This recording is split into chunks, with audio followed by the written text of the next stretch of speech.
mythes sur Internet.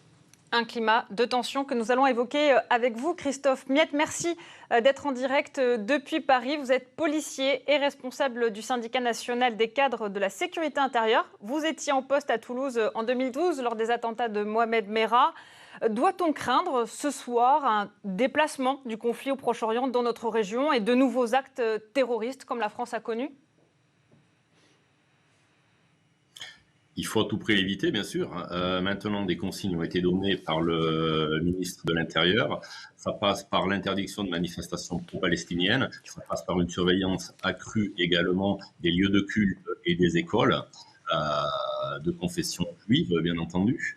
Maintenant, depuis des années maintenant, la France subit des tentatives d'actes terrorisme. Ça a été rappelé dernièrement.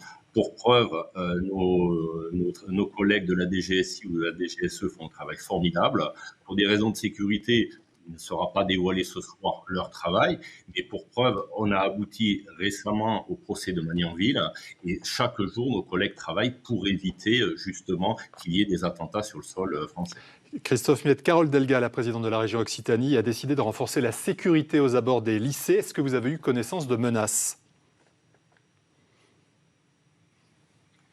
Il y a des menaces carrément tous les jours qui passent sur des réseaux sociaux. Dernièrement, vous avez eu une vague de fausses alertes depuis la rentrée de septembre. Donc, toute menace potentielle est à prendre au sérieux. Donc, le renforcement de sécurité sur des lieux sensibles tels que les écoles, les lycées ou collèges est une priorité pour la République française. Donc, ça va dans la logique.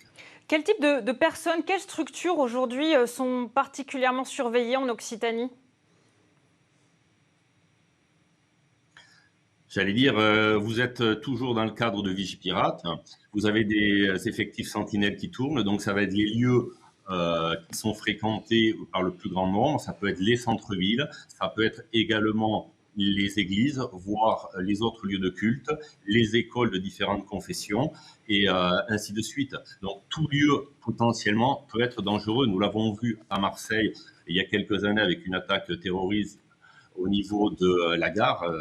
Maintenant, tout lieu peut être sensible.